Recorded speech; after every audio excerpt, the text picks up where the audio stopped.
भूगोल की कक्षा में आप सबका स्वागत है। आज हम आपको कक्षा 12 का भूगोल पढ़ाएंगे। भूगोल की दूसरी किताब भारत, लोग और अर्थव्यवस्था का दूसरा अध्याय प्रवास, प्रकार, कारण और परिणाम को इस कक्षा में हम आपको पढ़ाएंगे। आइए शुरू करते हैं प्रवास का अध्याय। आज हम इस कक्षा में निम्न बिंदुओं पे चर्चा करेंगे। प्रवास के इसी अध्याय में एक छोटी सी कहानी दी हुई है जो प्रवास से संबंधित है। उसे आप किताब से पढ़कर समझ सकते हैं। प्रकार, कारण और परिणाम को जानने से पहले हमें यह जानना आवश्यक है कि वास्तव में प्रवास क्या है। वास्तव में प्रवास व्यक्ति के किसी एक स्थान से दूसरे स्थान पर जाने को प्रवास कहते हैं। परंतु यदि कोई व्यक्ति कहीं घूमने गया है और कुछ दिन के लिए ठहर गया है, उसे हम प्रवास नहीं कहेंगे, बल्कि जनसंख्या के प्रवास गमनागमन से तात्पर्य मानव समूह अथवा व्यक्ति के भौगोलिक स्थान परिवर्तन से है। यह स्थान परिवर्तन स्थायी, अस्थायी और मौसमी भी हो सकते हैं।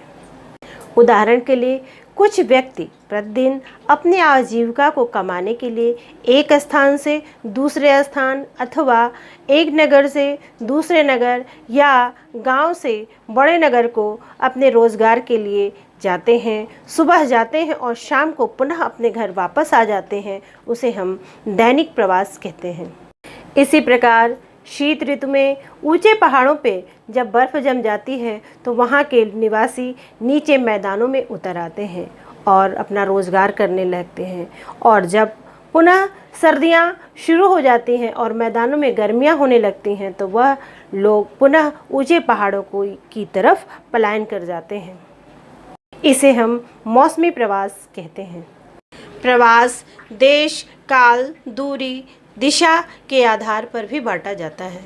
यदि कोई व्यक्ति उत्तर प्रदेश से मुंबई जाकर बस जाता है तो मुंबई के लिए वह व्यक्ति अप्रवासी कहलाएगा, परंतु वह व्यक्ति उत्तर प्रदेश के लिए प्रवासी कहलाएगा।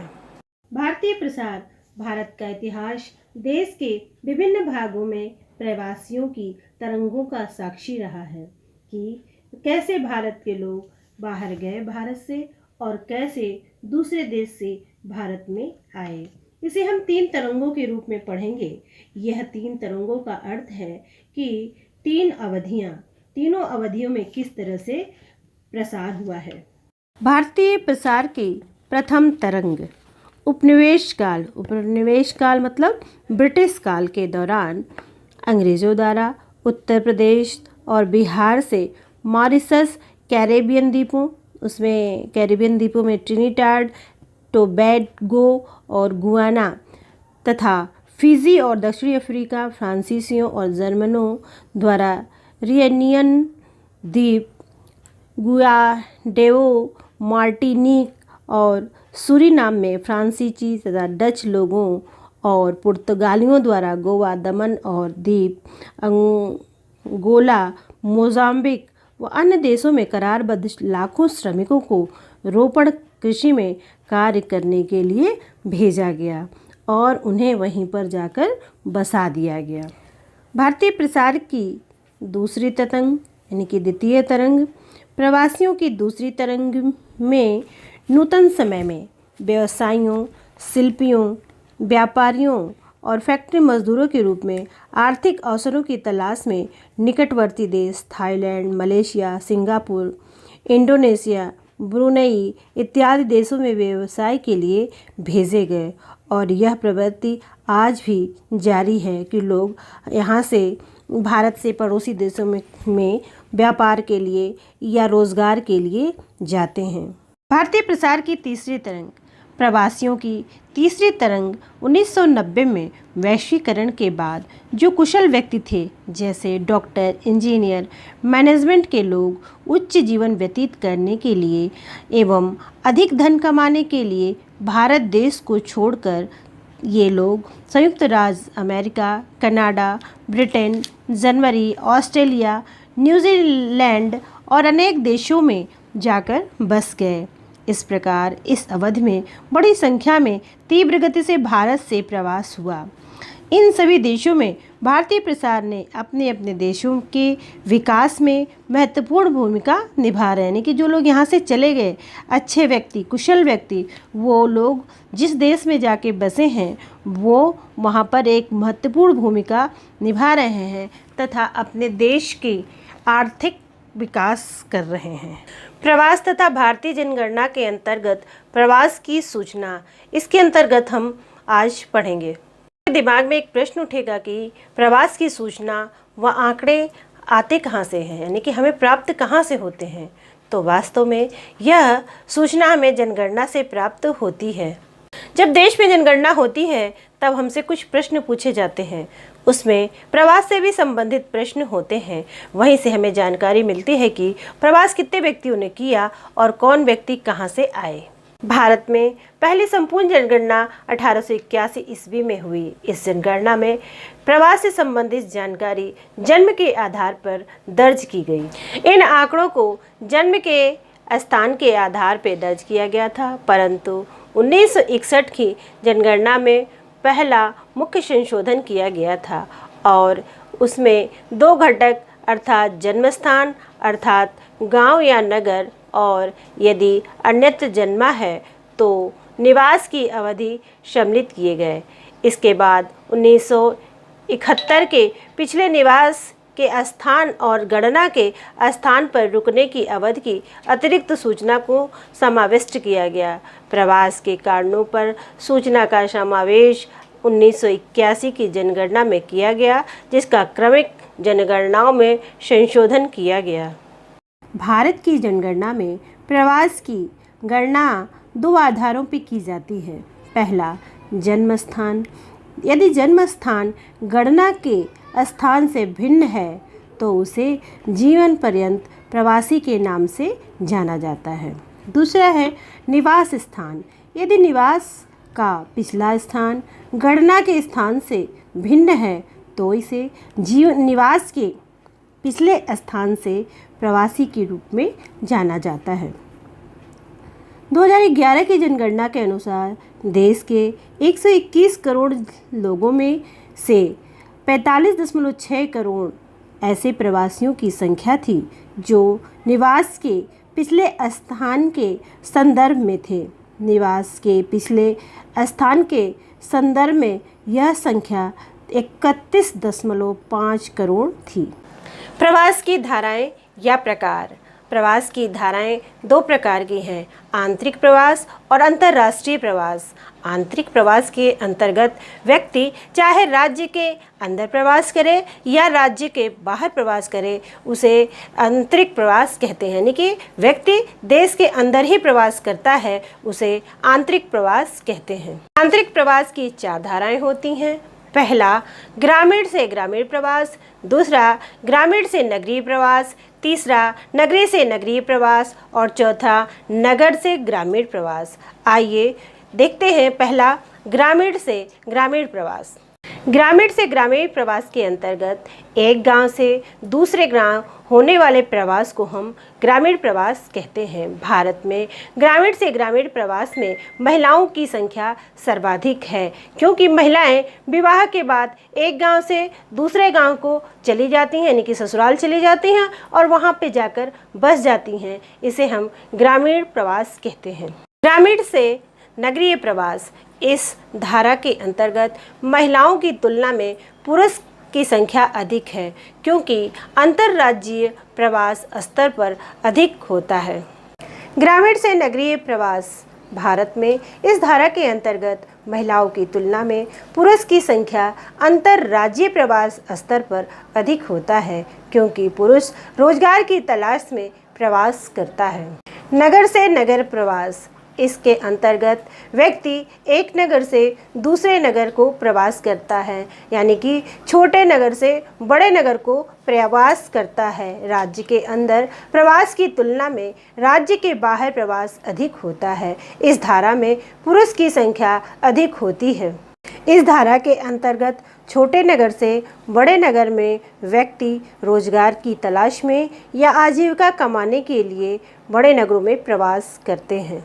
नगर से ग्रामीण प्रवास, नगरीय क्षेत्र से ग्रामीण प्रवास अन्य प्रवास की धाराओं की तुलना में कम होता है।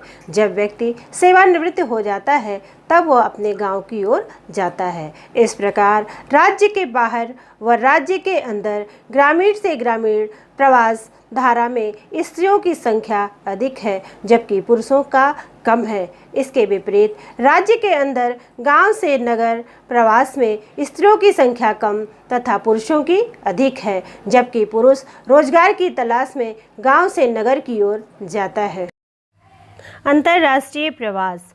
अंतर्राष्ट्रीय प्रवास के अंतर्गत व्यक्ति एक देश से दूसरे देश में जाकर बस जाता है, उसे अंतर्राष्ट्रीय प्रवास कहते हैं। अब व्यक्ति चाहे भारत से अमेरिका जाए या बांग्लादेश से भारत में आए, दोनों ही स्थितियों में अंतर्राष्ट्रीय प्रवास होगा। 2011 की जनगणना के अनुसार भारत में 50 लाख लोगों का अप्रवास हुआ है। इनमें 88% व्यक्ति भारत के पड़ोसी देशों से आए हैं, जिनमें बांग्लादेश, नेपाल, पाकिस्तान, अफगानिस्तान, तिब्बत, श्रीलंका, म्यांमार से भारत में शरण ली है, जिनमें 51.2% प्रवासी सर्वाधिक संख्या में बांग्लादेश से भारत में प्रवास किया है। इस प्रकार भारत में सभी अवधियों में पड़ोसी देशों से पिछले निवास स्थान के अनुसार अप्रवासी का अध्ययन इस तालिका से पढ़ सकते हैं। प्रवास की स्थानिक भिन्नता। इसके अंतर्गत भारत में उत्तर प्रदेश, बिहार जैसे राज्यों से प्रवासियों को अपनी ओर आकर्षित करने वाले राज्यों में महाराष्ट्र, गुजरात, दिल्ली, हरियाणा सम्मिलित हैं तथा उत्तर प्रदेश, बिहार राज्य जहां से उत्प्रवासियों की संख्या अधिक है। उत्प्रवासियों का अर्थ है कि जो एक राज्य से दूसरे राज्य चले जाते हैं, उसे हम उत्प्रवास कहते हैं। इसी प्रकार नगरीय समूहों में सबसे अधिक प्रवासी मुंबई में आए हैं। इसमें महाराष्ट्र के अंदर के ही लोग मुंबई में अधिक बसे हैं। इस प्रकार महाराष्ट्र राज्य देश में 23 लाख प्रवासियों को आकर्षित करने वाला प्रथम राज्य है। प्रवास के कारण। लोग सामान्य रूप से अपने जन्म स्थान से भावात्मक रूप से जुड़े होते हैं, किंतु लाखों लोग अपने जन्म स्थान और निवास स्थान को छोड़ देते हैं। इसके विविध कारण हो सकते हैं, जिन्हें बृहद रूप से 2 संवर्गों में रखा जा सकता है। पहला प्रतिकर्ष कारक, दूसरा अपकर्ष कारक। प्रतिकर्ष कारक के अंतर्गत जो लोग को निवास स्थान अथवा उद्गम को छुड़वाने का कारण बनते हैं, उसे हम प्रतिकर्ष कारक कहते हैं। यानी कि मजबूर होना पड़ता है अपना निवास स्थान छोड़ने के लिए। इसमें हो सकता है व्यक्ति आजीविका कमाने के लिए कहीं दूर जाता हो, उस स्थान पे कोई रोज़गार नहीं है, इसलिए उसे कहीं और जाना पड़ सकता है, या उस क्षेत्र में भुखमरी हो गई हो, कुछ खाने का साधन नहीं है, इसलिए भी उसे कहीं और जाना पड़ सकता है। आधुनिक सुविधाओं की कमी होती है, तब भी व्यक्ति को कहीं और जाना पड़ता है। प्राकृतिक आपदाएं बार बार आ रही हों, जैसे बाढ़ बार बार आता हो हर साल, सूखा हर वर्ष पड़ता हो उस क्षेत्र में, भूकंप आ रहे हैं हर वर्ष, चक्रवात, सुनामी, युद्ध, सांप्रदायिक झगड़े हो रहे हों बार बार, ये सब जो कारक हैं प्रतिकर्ष पैदा करते हैं, जो अपने जन्मस्थान और निवास स्थान को छोड़ने पर व्यक्ति मजबूर हो जाता है। दूसरा है अपकर्ष कारक, जो विभिन्न स्थानों लोगों को आकर्षित करते हैं। इसमें क्या है कि लोगों को विभिन्न स्थानों से लोगों को अपनी तरफ आकर्षित करते हैं, जैसे नगर, उद्योग, रोजगार के साधन की उपलब्धता के साथ साथ शिक्षा, चिकित्सा, मनोरंजन आदि की पर्याप्त सुविधाएं व्यक्ति को अपनी तरफ आकर्षित करती हैं। भारत में लोग ग्रामीण से नगरीय क्षेत्रों में मुख्यतः गरीबी, कृषि, भूमि पर जनसंख्या के अधिक दबाव, स्वास्थ्य सेवाओं, चिकित्सा जैसी आधारभूत अवसंरचनात्मक सुविधाओं के अभाव इत्यादि के कारण प्रवास करते हैं। पुरुषों और स्त्रियों के लिए प्रवास के कारण भिन्न है। रोजगार और काम की तलाश में 38% पुरुष नगरों की तरफ प्रवास करते हैं, जबकि केवल 3% महिला रोजगार की तलाश में प्रवास करती हैं। 65% स्त्रियां विवाह के बाद प्रवास करती हैं, क्योंकि उन्हें विवाह के बाद मायके से ससुराल जाना पड़ता है और वहीं पे जाकर वह बस जाती हैं। परंतु मेघालय राज्य भारत का एक ऐसा राज्य है जहां पर स्त्री विवाह के बाद अपना निवास स्थान नहीं छोड़ती है, बल्कि उल्टा पुरुष को ही विवाह के बाद अपनी पत्नी के घर पर जाकर रहना पड़ता है। यह सिर्फ 2% ऐसा होता है। यह भारत में एक अपवाद भी है। प्रवास के परिणाम प्रवास क्षेत्र पर अवसरों के असमान वितरण के कारण होता है। लोगों में कम अवसरों और कम सुरक्षा वाले स्थान से अधिक अवसरों और बेहतर सुरक्षा वाले स्थान की ओर जाने की प्रवृत्ति होती है। कम अवसर का अर्थ है कि जहाँ पर रोज़गार नहीं मिलते हैं, और कम सुरक्षा वाला स्थान वे स्थान होते हैं जहाँ बार बार दंगे होते हैं, युद्ध होते हैं, ज्वालामुखी का उद्भेदन होता है या सांप्रदायिक झगड़े होते हैं। उसे हम कम सुरक्षा वाले स्थान मानते हैं। और बदले में यह प्रवास के उद्गम और गंतव्य क्षेत्रों के लिए लाभ और हानि दोनों उत्पन्न करता है। परिणाम को आर्थिक, सामाजिक, सांस्कृतिक, राजनीतिक और जनानकी संदर्भों में देखा जा सकता है। इस प्रकार प्रवास के परिणाम को हम 4 भागों में बांटकर पढ़ते हैं। पहला है आर्थिक परिणाम। आर्थिक परिणाम के अंतर्गत एक विद्वान थॉमस के अनुसार स्थान परिवर्तन करने वाले बलिष्ठ और युवा वर्ग ही होते हैं, यानी कि जो प्रवास करते हैं, अपना स्थान बदलते हैं, वे युवा और बलिष्ठ होते हैं, मजबूत व्यक्ति होते हैं। और बूढ़े, बच्चे, दुर्बल उनके पीछे रह जाते हैं, क्योंकि गांव से या छोटे नगरों से पुरुष बड़े नगरों में रोजगार की तलाश में चले जाते हैं। नौजवान व युवा लोग जिस देश में पहुंचते हैं उसे शक्तिशाली बनाकर उसका आर्थिक विकास करते हैं। विदेशों में प्रवास से विदेशी मुद्रा प्राप्त होती है। अंतर्राष्ट्रीय प्रवासियों द्वारा भेजी गई हुंडियाँ यानी कि धनराशियों से परिवार का जीवन स्तर ऊंचा उठने लगता है। इस प्रकार हुंडियों का प्रयोग मुख्यतः भोजन, ऋणों की अदायगी, उपचार, विवाहों, बच्चों की शिक्षा, कृषि, निवेश, गृह निर्माण इत्यादि के लिए किया जाता है।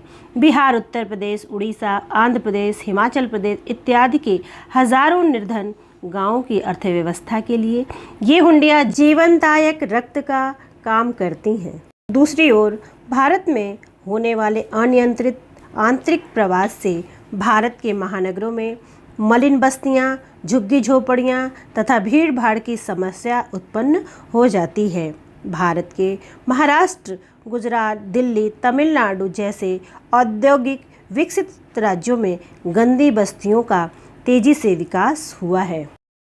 दूसरा है जनानकीय परिणाम। इसके अंतर्गत गांवों से जब लोग नगरों में प्रवास कर जाते हैं तब नगरों में तीव्र गति से जनसंख्या वृद्धि होने लगती है और गांवों से बड़ी संख्या में युवा वर्ग नगरों में बसने लगते हैं। इस कारण ग्रामीण क्षेत्रों में लिंगानुपात बढ़ जाता है तथा नगरीय क्षेत्रों में लिंगानुपात घट जाता है। इस प्रकार लिंग संरचना में असंतुलन उत्पन्न हो जाता है। तीसरा है सामाजिक संरचना। इसके अंतर्गत प्रवास से कुछ सामाजिक परिवर्तन भी होते हैं। प्रवास से नवीन तकनीकी, परिवार नियोजन, बालिका शिक्षा आदि से जुड़े नवीन विचारकों का प्रसार नगरीय क्षेत्रों से ग्रामीण क्षेत्रों में होता है। एक दूसरे से सीखने का अवसर मिलता है। जब दो तरह के लोग मिलते हैं, यानी कि गांव से लोग शहरों में आते हैं तो शहरों से लोगों के बीच में रहने से लोग सीखते हैं और गांव की बातें शहर के लोग सीखते हैं। इसे एक दूसरे से सीखने का लोगों में अवसर प्रदान होता है। एक तरफ नवीन संस्कृति का जन्म हो जाता है तो दूसरी तरफ जो लोग नगरों में अकेले रह जाते हैं वे हीन भावना से ग्रसित होकर असामाजिक कार्यों में लिप्त हो जाते हैं और अपराध को जन्म देते हैं। चौथा है पर्यावरणीय परिणाम। इसके अंतर्गत प्रवास ग्रामीण क्षेत्रों से नगरीय क्षेत्रों की ओर होता है, जिससे नगरीय क्षेत्रों में लोगों को कुछ समस्याओं का सामना भी करना पड़ता है, जैसे आवास की समस्या विकराल रूप ले लेती है, जिससे कि गंदगी बढ़ने लगती है और गंदी बस्तियों का जन्म होता है और भूमिगत जल का स्तर तेजी से नीचे गिरने लगता है, वायु प्रदूषण होने लगता है, मल निस्तारण, कूड़ा कचरा जैसी गंभीर समस्याओं का सामना शहरों में करना पड़ता है। इस चित्र में आप देखिए एक चक्राकृति दी गई है। इसमें आप देख सकते हैं कि पुरुष पिछले निवास के अनुसार पुरुष प्रवास के कारण क्या कारण है कि पुरुष किस तरह से प्रवास कर रहे हैं। सबसे ज़्यादा मात्रा में हम देख रहे हैं 24% पुरुष प्रवास करते हैं व्यवसाय के लिए, काम के लिए, दूसरे क्षेत्रों में जाकर बस जाते हैं या काम करने के लिए प्रवास करते हैं और अन्य कारण में 34% अन्य कारणों से पुरुष प्रवास करते हैं। दूसरी तरफ आप देखें कि पिछले निवास के स्थान के अनुसार स्त्री प्रवास के कारण किन कारणों से स्त्रियां प्रवास करती हैं। इसमें सबसे ज़्यादा स्त्रियों के लिए है विवाह कारक है कि विवाह के कारण ही सर्वाधिक स्त्रियां प्रवास करती हैं, अन्य कारणों में भी प्रवास करती हैं। अन्य कारक प्रवास विवाह जन्य प्रवास को छोड़कर भी स्त्रियों के जीवन स्तर को प्रत्यक्ष अथवा परोक्ष रूप से प्रभावित करता है। ग्रामीण क्षेत्रों में पुरुष वर्णात्मक बाह्य प्रवास के कारण पत्नियां पीछे छूट जाती हैं, जिससे उन पर अतिरिक्त शारीरिक और मानसिक दबाव पड़ता है।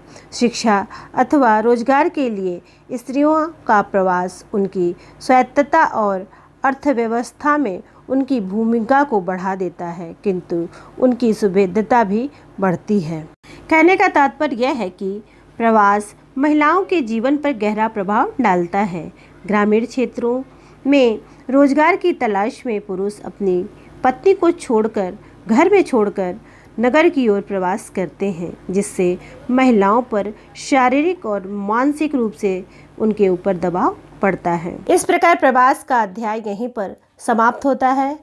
इस वीडियो को लाइक करें और अगले वीडियो में इसी अध्याय के क्वेश्चन आंसर देखने के लिए चैनल को सब्सक्राइब करें तथा इस वीडियो को अपने दोस्तों को शेयर करें। फिर मिलेंगे अगले वीडियो में। धन्यवाद।